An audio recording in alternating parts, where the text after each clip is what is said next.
मेरे यहाँ राष्ट्रीय स्वयंसेवक संघ की शाखा चलती थी। शाखा में तो खेल-कूद होता, लेकिन देशभक्ति के गीत होते थे। वो मन को ज़रा बड़ा मज़ा आता था, एक मन को छूता था, अच्छा लगता था। तो ऐसे ही करके हम संघ में आ गए। तो र संघ के एक संस्कार तो मिले कि भाई कुछ भी सोचो, करो, अगर वो पढ़ते हो तो भी सोचो कि मैं इतना पढूँ मैं देश के काम आऊँ। अगर व्यायाम करता हूँ, मैं ऐसा व्यायाम करो कि मेरा शरीर भी देश को काम आए। ये संघ के लोग सिखाते रहते हैं। अब संघ एक बहुत बड़ा संगठन है, शायद अब उसके 100 साल हो रहे हैं, ये 100वाँ वर्ष है और दुनिया में इतना बड़ा स्वयंसेवी संगठन कहीं होगा ऐसा मैंने तो नहीं सुना है। करोड़ों लोग उसके साथ जुड़े हुए हैं।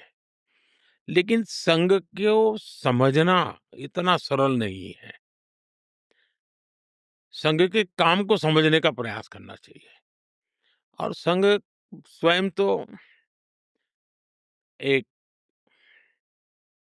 पर्पज़ ऑफ लाइफ जिसको कहें, इसके विषय में आपको एक अच्छी दिशा देता है। दूसरा देश ही सब कुछ है और जन सेवा ही प्रभु सेवा है। ये जो हमारे वेद काल से जो कहा गया है, जो हमारे ऋषियों ने कहा, जो विवेकानंद ने कहा, वही बातें संघ के लोग करते हैं।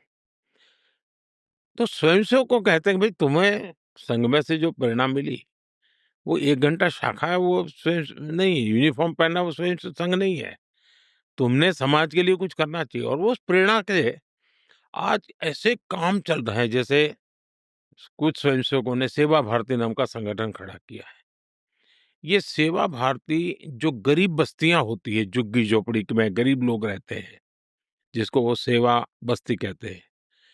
मेरी मोटी-मोटी जानकारी है, करीब सवा लाख सेवा प्रकल्प चलाते हैं वो और किसी सरकार की मदद के बिना समाज की मदद से वहां जाना, समय देना, बच्चों को पढ़ाना, उनके हेल्थ की चिंता करना, ऐसे ऐसे काम करते हैं। संस्कार उनके अंदर लाना, उस इलाके में स्वच्छता का काम करना, यानी बिल्कुल सवा लाख एक छोटा नंबर नहीं है।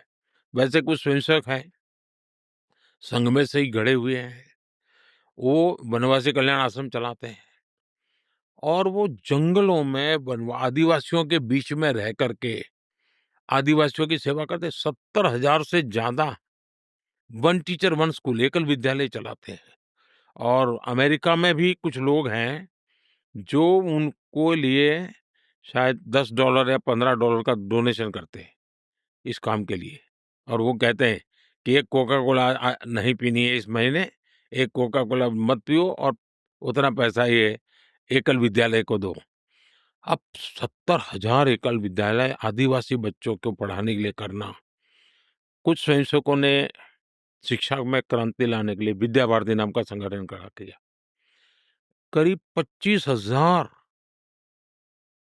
स्कूल चलते हैं उनके देश में और 30 लाख से छात्रा एट अ टाइम होते हैं और मैं मानता हूं अब तक करोड़ों विद्यार्थियों को और बहुत ही कम दाम में पढ़ाई हो और संस्कार को भी प्राथमिकता हो, जमीन से जुड़े हुए लोग हो, कुछ न कुछ हुनर सीखे, समाज पर बोझ न बने, यानी जीवन के हर क्षेत्र में वे चाहे महिला हो, युवा हो, इवन मज़दूर, शायद उन मेंबरशिप के हिसाब से मैं कहूँ तो भारतीय मज़दूर संघ है, शायद उसके 55,000 के करीब यूनियंस हैं शायद और करोड़ों की तादाद में उनके मेंबर्स हैं।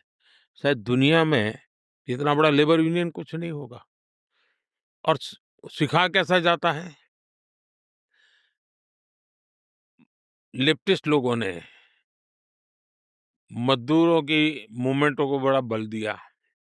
लेबर मूवमेंट जो लगे हैं उनका नारा क्या होता है? Workers of the world unite, दुनिया के मज़दूरों एक हो जाओ, फिर देख लेंगे, ये भाव होता है। ये मज़दूर संघ वाले क्या कहते हैं जो आरएसएस की शाखा से निकले हुए स्वयंसेवक मज़दूर संघ चलाते हैं, वो कहते हैं वर्कर्स यूनाइट द वर्ल्ड। वो कहते हैं workers of the world unite, ये कहता है workers unite the world. Unite the world. ये कितना बड़ा वाक्य, दो शब्दों में इधर उधर है, लेकिन कितना बड़ा वैचारिक बदलाव है। ये संघ की शाखा से निकले हुए लोग अपनी रुचि प्रकृति प्रवृत्ति के अनुसार जब काम करते हैं, तो इस प्रकार के गतिविधियों को बल देते हैं। और जब इन कामों को देखेंगे, तब आपको 100 साल में राष्ट्रीय स्वयंसेवक संघ ने भारत के सारे चकाचौंध दुनिया से दूर रहते हुए एक साधक की तरह समर्पित भाव से, तो मेरा ये सौभाग्य रहा कि ऐसे पवित्र संगठन से मुझे संस्कार मिले जीवन के।